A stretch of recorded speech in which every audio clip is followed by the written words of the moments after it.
लेकिन देखिए, जब उत्तरकांड की कथा आपको सुनाऊंगा, उसमें भी कलयुग के बहुत सारी बुराइयों का वर्णन किया गया है। सैकड़ों नहीं हजारों बुराइयों का वर्णन करके तुलसीदास जी ने बता दिया है कि कलयुग समयुग आन नहीं, जो नर कर विश्वास, गाये राम गुण गण विमल भवतर विनहि प्रयास। कलयुग के जैसा सुंदर युग नहीं। आपको सुन के आश्चर्य होगा, कथा के अंतिम दिन ये सुनाऊंगा कि कलयुग के जैसा सुंदर युग नहीं। फिलहाल अभी यहाँ बताया जा रहा है कि कलयुग बहुत ही पाप की जड़ वाला युग है, बहुत सारी बुराइयां हैं कलयुग में, बड़ा मलिन युग है। और इस युग में मनुष्यों का जो मन है वो पाप रूपी समुद्र में मछली बना हुआ है। हम सभी मनुष्यों का जो मन है, इस तरह से मछली जल से अलग होने से बहुत तड़पती है, उसी तरह से पाप रूपी समुद्र में हमारा मन जो है बराबर जकड़ा हुआ है। पाप रूपी समुद्र से हमारा मन यदि अलग होगा, वो बड़ा तड़पता है, बहुत छटपटाता है, बार बार उसी जल में इस तरह से मछली जाना चाहती है। उसी तरह से हमारा आपका जो मन है, ये पाप रूपी समुद्र में बार बार जाना चाहता है। ऐसा ही मलिन युग है। और भैया, इस मलिन युग में न हमारे आपके जैसे साधारण लोगों से ध्यान सध सकता है। 12 वर्ष का ध्यान कीजिएगा, तपस्या कीजिएगा, 12 मिनट का ध्यान हमारा नहीं कर सकते। 12 मिनट शांति में बैठ के दिखा दिए, 12 मिनट भी हमारा आप शांति से बैठ के नहीं सकते। वो इस कलयुग में न हमसे ध्यान सधेगा, न सही सही हमारा यज्ञ कर पाते हैं, न सही सही पूजन कर पाते हैं। आजकल पूजन में भी बहुत तरह का शॉर्टकट हमारा निकाल लेते हैं। हमारी बहनें जो है माताएं बहुत शॉर्टकट निकाल लेती हैं। और तो इस कलयुग में क्या साधन, क्या सबसे सरल साधन है? यहाँ तुलसीदास जी कहते हैं कि कलयुग का सबसे सरल साधन नाम ही है। और देखिए, नाम के लिए क्या कहा जा रहा है? राम नाम कली अभिमत दाता, हित पर लोक जो कली तुम्हारा। राम नाम कली अभिमत दाता, हित पर लोक जो कली तुम्हारा। तुलसीदास जी कहते हैं कि कलयुग में राम का नाम जो है, यही मनोवांछित फल देने वाला है। जो भी हमारे मन के अंदर भावना है, जो हमारी कामना है, हमारी कामना की पूर्ति यदि कोई कर सकता है तो भगवान का नाम ही है कि हमारे मनोकामनाओं की पूर्ति करता है। और राम का नाम यदि हम जपते रहेंगे, अथवा गुरु से जो नामदान मिला है हमको, उसका निरंतर यदि जप करते रहेंगे, उसका आश्रय लिए हुए रहेंगे, तो ये जो है ये परलोक में तो हमारी सहायता करेगा ही। मरने के बाद आप जानते हो कोई भी साथ नहीं जाता। होते लोग, भाई स्त्री जो है, पत्नी जो है, स्त्रियां जो है घर के दरवाजे तक जाती है। हाँ, आसपास के गांव वाले जो हैं, पड़ोसी जो हैं, वो दुमका शहर के बॉर्डर तक जाएंगे। और जो बहुत नजदीकी रिश्तेदार हैं, बहुत मित्र हैं, वो लोग जो है शमशान घाट जाएंगे। और शमशान घाट के बाद क्या होगा? जीवात्मा की यात्रा बड़ी अकेले होगी। तो परलोक जो हमारी यात्रा होगी, उसमें सिर्फ जो भगवान की भक्ति आपने किया, जो भगवान का नाम आपने लिया, जो नाम रूपी पूंजी आपकी एकत्रित हुई, वही आपके साथ जाएगी। करोड़ रुपया का बैंक बैलेंस आपने किया, उससे 1 रुपया भी आप लेके नहीं जा सकोगे। तो नाम रूपी पूंजी ही हमारे साथ जाएगी। तो तुलसीदास जी कहते हैं कि राम का नाम लेने से और हित परलोक, लोक भी तुम्हारा, परलोक में तो हमारा हित ऐसी है ही, परलोक में तो हमारा उद्धारक है ही, मेरा साथी है ही। क्योंकि जीवात्मा बड़ी अकेले जाती है, बहुत अकेले जाती है। मैंने एक पुस्तक लिखी, मरणोत्तर जीवन और पुनर्जन्म, उसको यदि आप पढ़ेंगे तो उसमें इन बातों को मैंने थोड़ा विस्तार से लिखा है कि जीवात्मा की यात्रा बड़ी दुखद होती है, बड़े कष्ट में जीवात्मा, जिसने भक्ति नहीं किया, जिसने कर्मयोग नहीं किया, जिसने भगवान का नाम नहीं जपा, जिसने अपने जीवन में गुरु नहीं किया, वैसे लोगों की आत्मा बड़ी कष्ट से आगे बढ़ती है। तो लेकिन भगवान का नाम यदि आपने लिया तो ऐसे लोगों की जीवात्मा परलोक में सुख पाती है। क्योंकि भगवान जीवात्मा का साथ न तो इस लोक में छोड़ते हैं और न परलोक में। भगवान हमारा साथ कभी भी नहीं छोड़ते हैं। वही बात यहाँ कह रहे हैं, राम नाम कली अभिमत दाता, हित पर लोक कभी तुम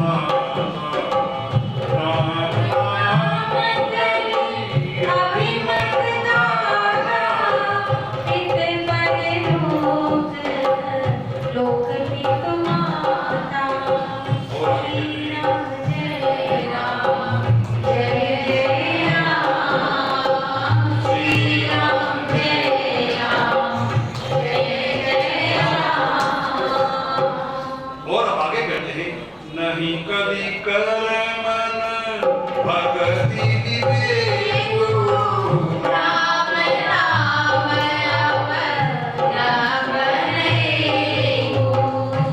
नहीं कली कर्म न भगति विवेको। इस कली में न तो कर्म योग सधता है भैया, न हमारा भक्ति योग ही सही सही साध पाते हैं, और न ज्ञान योग ही हमारा साध पाते हैं। नहीं कली कर्म न भक्ति विवेको, राम नाम अवलंबन एक। राम का नाम ही एकमात्र और दृढ़ है, और राम नाम के सहारे से ही और इस कलयुग की नौका को और कलयुग की समुद्र को हमारा पार कर सकते हैं। इस तरह से संक्षेप में प्रसंग का 8वां भाग में हमने समाप्त किया, और प्रसंग के अंतिम भाग में 9वें भाग में सिर्फ एक पंक्ति है, विचार करते हुए स्मरण करें। अब तुलसीदास जी क्या कह रहे हैं? भाये कुभाय अनक आस नाम जगत मान करहि सिरस लहू। भाये कुभाय अनक आस नाम जगत मान करहि सिरस लहू। दूसरा आदि कहते हैं कि आप भाव से नाम लो, भाव माने प्रेम, आप भाव से नाम लो, चाहे कुभाव से नाम लो, माने दुश्मनी से नाम लो। बहुत सारे लोग भगवान को दुश्मन मानते थे, जैसे रावण, जैसे कंस, वो भगवान को दुश्मन ही मानता था। तो आप भाव से नाम लो, कुभाव से नाम लो, अनक क्रोध से नाम लो, अनक माने क्रोध, आप क्रोध से नाम लो, चाहे आप आलस्य से नाम लो, आप नाम चाहे जैसे भी लो, नाम हमारा आपका उद्धार करेगा ही। और नाम जपत मंगल किसी दिशाएं होती हैं, 10 दिशाओं में मंगल ही मंगल होगा, आनंद ही आनंद होगा, कल्याण ही कल्याण होगा। चाहे आप भाव से नाम लो, चाहे कुभाव से नाम लो, चाहे क्रोध से नाम लो, चाहे आलस्य से नाम लो। अच्छा, यहाँ एक फिर प्रश्न उठता है कि हम प्रेम से भगवान का नाम जपेंगे तो हमको कल्याण होगा, मंगल होगा, ये तो बात समझ में आती है भाई। लेकिन हम दुर्भावना से नाम लेंगे, कुभाव से नाम लेंगे, क्रोध से नाम लेंगे, आलस्य से नाम लेंगे, तो इसमें भी हमारा मंगल होगा। ये तो बड़ी आश्चर्य की बात है, तो बात समझ में नहीं आ रही। नहीं, शिवाजी कहते हैं कि आप चाहे जैसे भी नाम जपोगे, आपका मंगल ही मंगल होगा। तो संत महात्मा लोगों ने इस बात को इस प्रकार से समझाया है। देखिए, विचार की उदाहरण दे रहे संत महात्मा लोग कि जैसे अग्नि का उदाहरण है। अग्नि के नजदीक यदि कोई जाए तो अग्नि उसको ताप देगी, और अग्नि में कोई कूद जाएगा, अग्नि जला देगी। अग्नि ये नहीं देखेगी कि ये पापी है कि पुण्यात्मा है, गरीब है कि अमीर है, बड़ा है कि बच्चा है कि बूढ़ा है, स्त्री है कि मर्द है, गरीब है कि धनवान है, अग्नि नहीं देखेगी। वो अपना काम कर लेगी। अग्नि में आप कूदोगे तो आपको जला देगी। इस प्रकार चंदन की लकड़ी जो है वो सभी को खुशबू प्रदान करती है। वो ये भेदभाव नहीं करती है कि अमीर है, गरीब है, पापी है, पुण्यात्मा है। जिस तरह से सूर्य की किरणें सभी को बराबर किरण प्रदान करती है, जिस तरह से चंद्रमा की चांदनी सबको अपनी शीतलता प्रदान करती है, जिस तरह से गंगा जल सबको पवित्र करती है, उसी तरह से तुलसीदास जी कहते हैं कि भाई जिस प्रकार अग्नि में तुम कूदोगे तो अग्नि तुमको जला के राख कर देगी। वो उसका गुण है, उसका स्वभाव है। वो नहीं देखेगी कि आप पापी थे कि पुण्यात्मा थे। उसी प्रकार आप नाम लोगे तो हमारा आपका कल्याण जरूर होगा। वो नाम ये भेदभाव नहीं करेगा कि आप पापी हैं कि पुण्यात्मा हैं, गरीब हैं, अमीर हैं, भेदभाव नाम नहीं करेगा। इस तरह से राम नाम की महिमा 9 दोहों में तुलसीदास जी ने गाया, और ये प्रसंग यहाँ हम लोग राम नाम प्रसंग यहाँ समाप्त करते हैं। अब कथा में एक भजन गाएंगी, उसके बाद कथा का क्रम को हम आगे बढ़ाएंगे। आप लोग बताएंगे नहीं तो समय से ही कथा को विराम दिया जाएगा।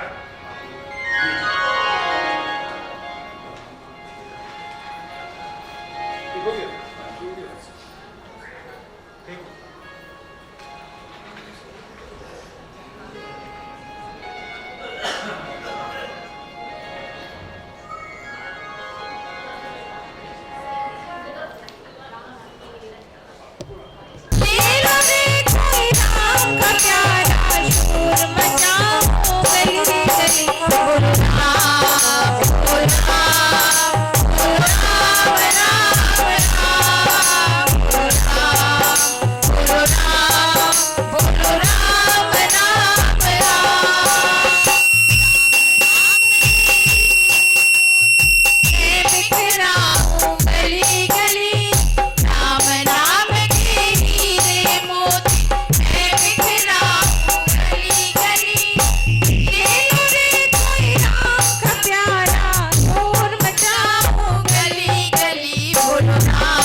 अंत समय पछताएगा। दुनिया को तू कब तक बदले अपनी कहलाएगा। ईश्वर को तू भूल गया अंत समय पछताएगा। अंत समय पछताएगा। वो दिन का ये चमन खिला है। वो दिन का ये चमन खिला है।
कथा के प्रसंग मैं सिर्फ एक चौपाई आपको सुनाऊं।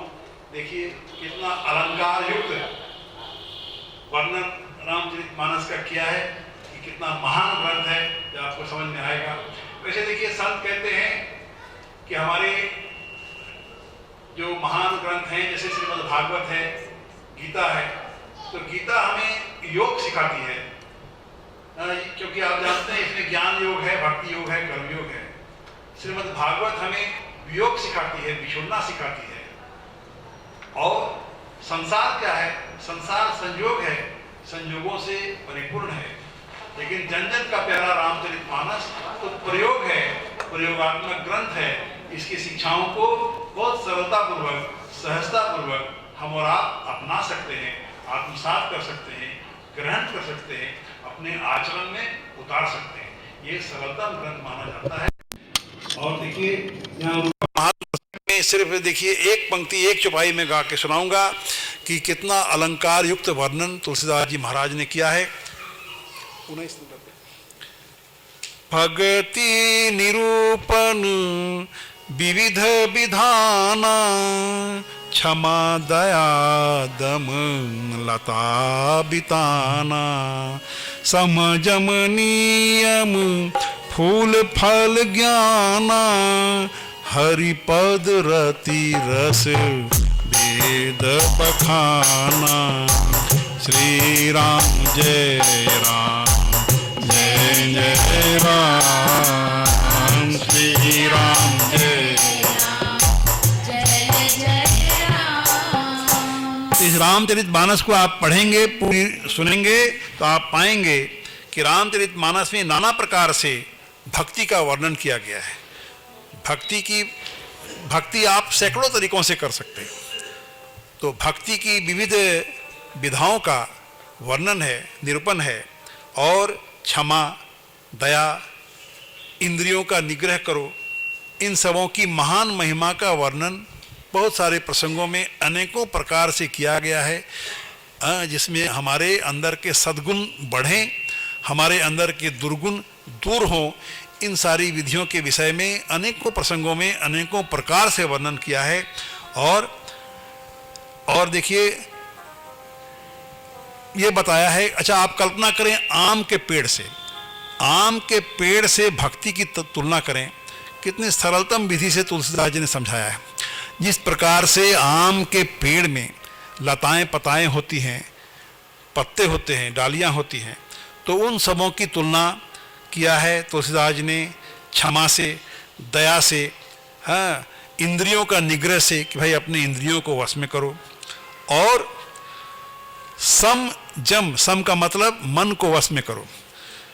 तो जैसे समजम नियम को फूल बताया जा रहा है, जैसे आम के पेड़ में मंजर होता है, फूल आता है, तो उस तरह से भाई मन को यदि हम आप अपने वश में कर सक रहे हों तो उसकी तुलना मंजर से किया तुलसीदास जी ने, जिससे कि अभी आम प्रकट होने वाला है।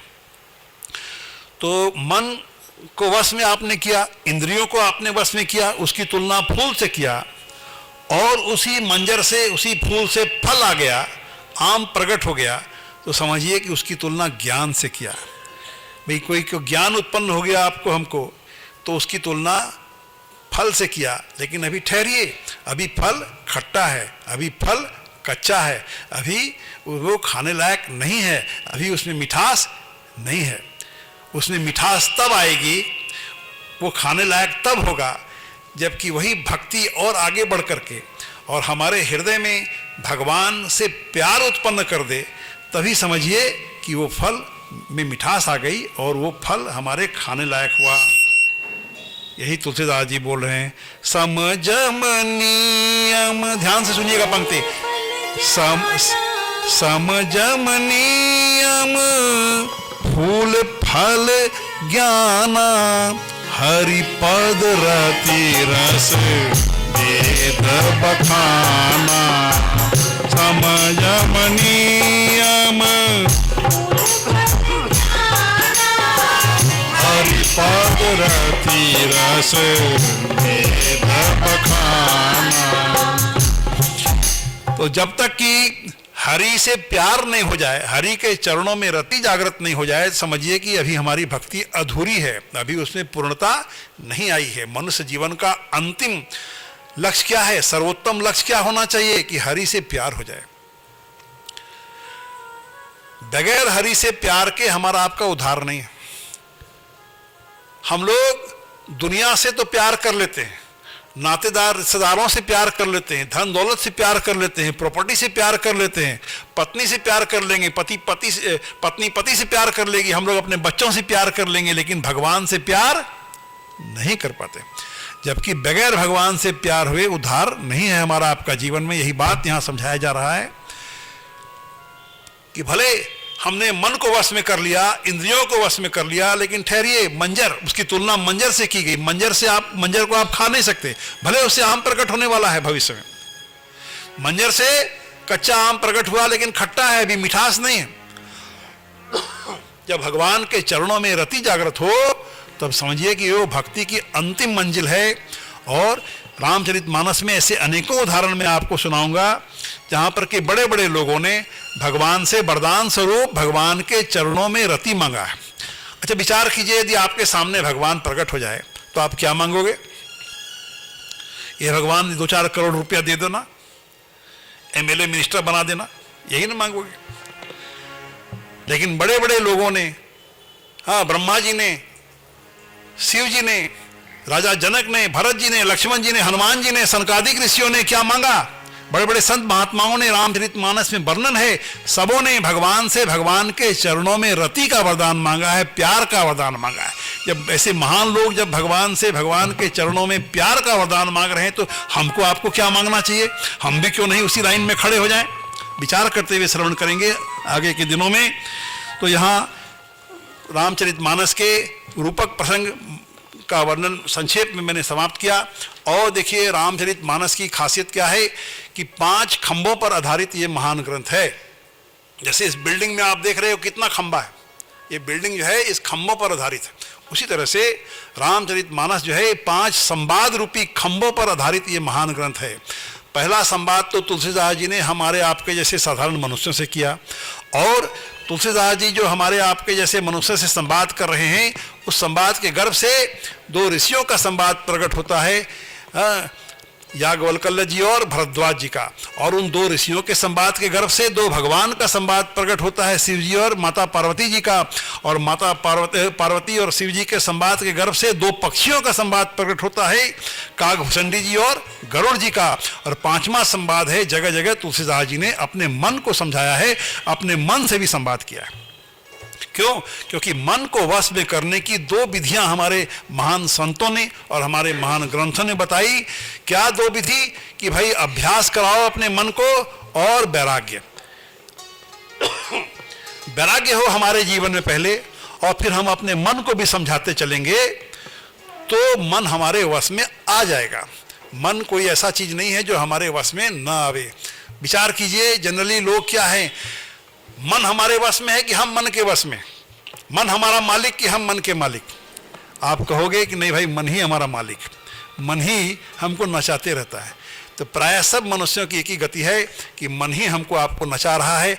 और ये मन जो है, संतों ने बताया कि ताले की उस चाबी के समान है हमारा आपका मन। जो चाबी उसी ताले को या तो खोल सकती है, और उल्टा घुमा दो तो उसी ताले को बंद कर सकती है। एक ही चाबी से आप ताला खोल भी सकते हो, उसी ताले को बंद भी कर सकते हो। उसी प्रकार ये मन जो है वो हमारे जीवात्मा रूपी ताले के लिए चाबी का काम करती है। ये मन ने यदि सहयोग दिया हमको तो ये मुक्ति प्रदान करा देगा, 84 लाख योनियों से मुक्ति प्रदान करा देगा।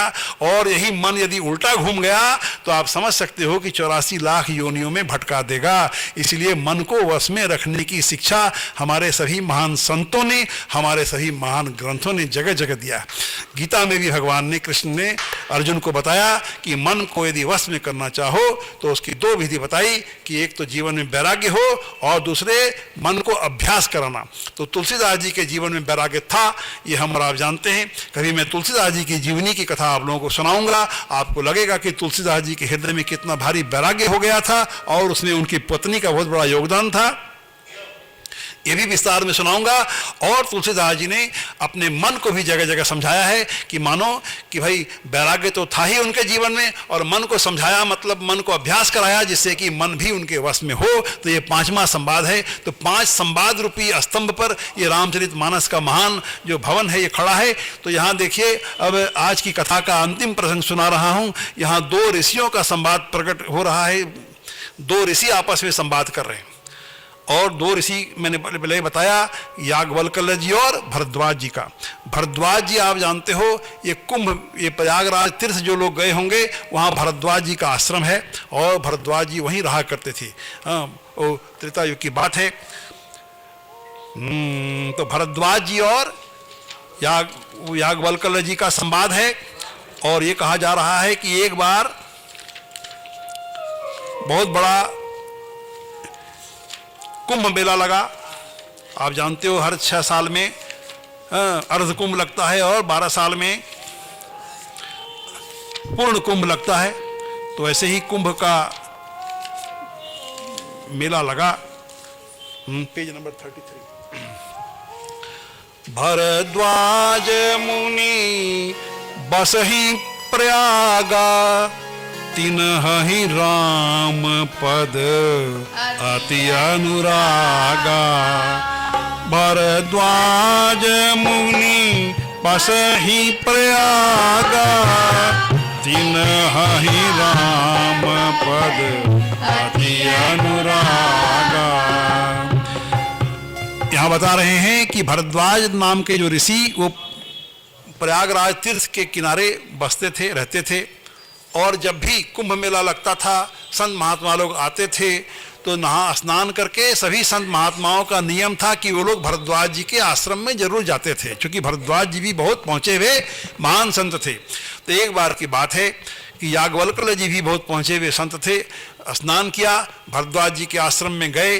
बाकी संतों को तो भरद्वाज जी ने विदा कर दिया, लेकिन चरण पकड़ करके याज्ञवल्क्य जी को रख लिया अपने पास में कि आप मेरे पास कुछ दिन रहो, मुझको राम की कथा सुनाओ और सत्संग मेरे संग करो।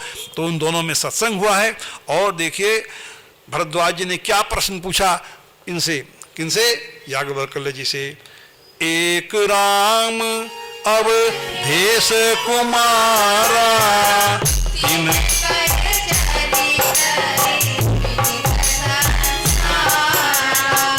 मारे विरह दुख लहे हुआ पारा।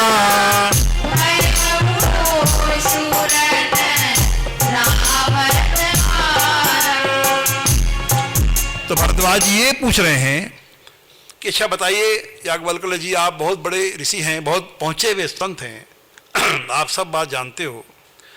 तो भाई एक राम की कथा तो हम सुनते हैं जो अयोध्या के राजा दशरथ के पुत्र थे।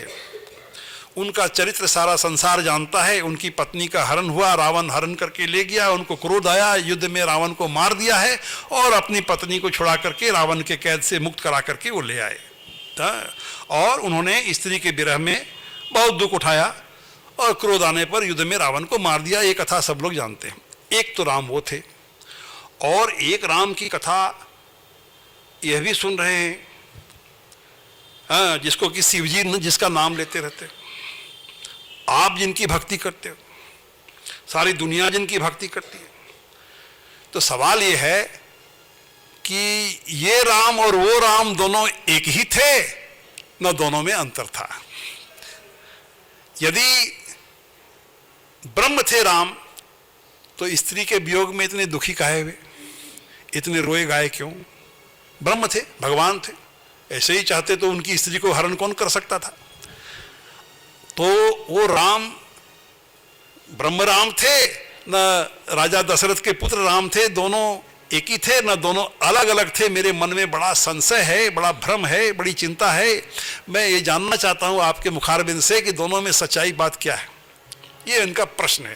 देखिए, विचार कीजिएगा, भरद्वाज जी ने कितना अच्छा प्रश्न किया।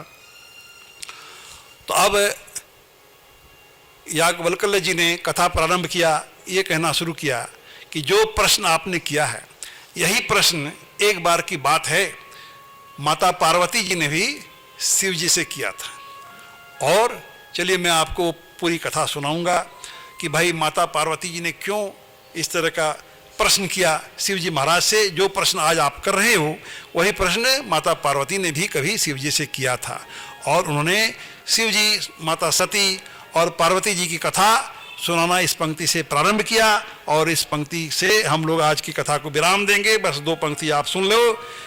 एक बार त्रेता युग माही, शंभु गए कुंभज ऋषि पाही, संग सती जग जननी भवानी, पूजे ऋषि अखिलेश्वर जानी। अब कह रहे हैं भरद्वाज जी को कि एक बार त्रेता युग माही, एक बार त्रेता युग की बात है कि शिव जी माता सती के संग में, उस समय पार्वती जी के पिछले जन्म का नाम क्या था आप जानते हो? सती, माता सती। त्रेता युग की बात है कि शिव जी सती जी के संग में और अगस्त ऋषि के पास गए। अगस्त ऋषि का एक नाम कुंभज ऋषि भी है, क्योंकि समुद्र को उन्होंने पी लिया था, इसलिए उनका नाम कुंभज ऋषि पड़ गया था। तो यहाँ याज्ञवल्क्य जी कह रहे हैं कि एक बार की बात है, त्रेता युग में शिवजी माता सती के संग में कुंभज ऋषि के, अगस्त ऋषि के आश्रम में गए, और ऋषि ने उनका पूजन किया, ये सोच करके कि ये जगत के ईश्वर हैं और ये जगत की माता हैं। उन जगत के माता पिता का उन्होंने पूजन किया है। और इस आज की कथा को हम और आप यहीं विराम देते हैं। कल की कथा में संपूर्ण शिव जी की महिमा का बखान करेंगे। शिव, माता सती और माता पार्वती कैसे वो बन के आई, वो सारी कथा का कल हम लोग वर्णन करेंगे। कि पुनर्जन्म हुआ है माता सती का, सती को त्याग दिया है शिव जी ने, पुनर्जन्म हुआ पार्वती के रूप में, फिर उनसे विवाह हुआ है। उन सारी कथाओं को कल हम लोग सुनाएंगे। और परसों की कथा में राम जन्म से लेकर के राम विवाह तक की कथा सुनाएंगे। और राम विवाह के उपरांत फूलों की होली का आयोजन है कि भाई देवताओं ने आनंद मनाया तो हम और आप मनुष्य जो हैं धरती के, हम लोग भी आनंद मनाएंगे। राम विवाह का उत्सव खूब धूमधाम से परसों हम लोग मनाएंगे इसी हॉल में। तो आप लोग सब आइएगा। तो आइए, अब यहाँ आग्रह करूँगा कि भाई एक बार आइए, राम धुन हम गा लें। जिनकी कथा हम लोग 9 दिन तक श्रवण करेंगे उनका हम लोग गान कर लें। उसके बाद आरती होगी, प्रसाद वितरण होगा, फिर हम लोग सब अपने अपने घर को जाएंगे।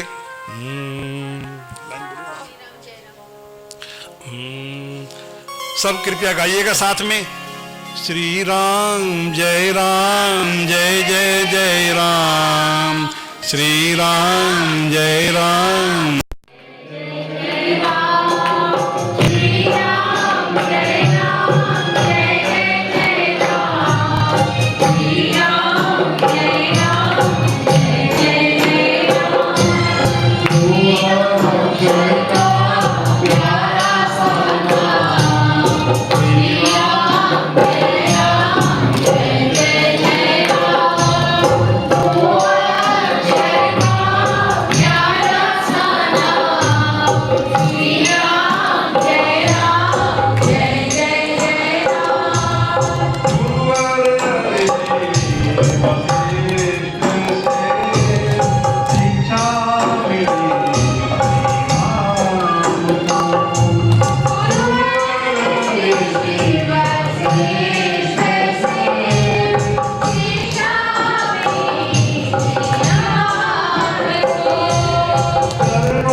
हम घूमते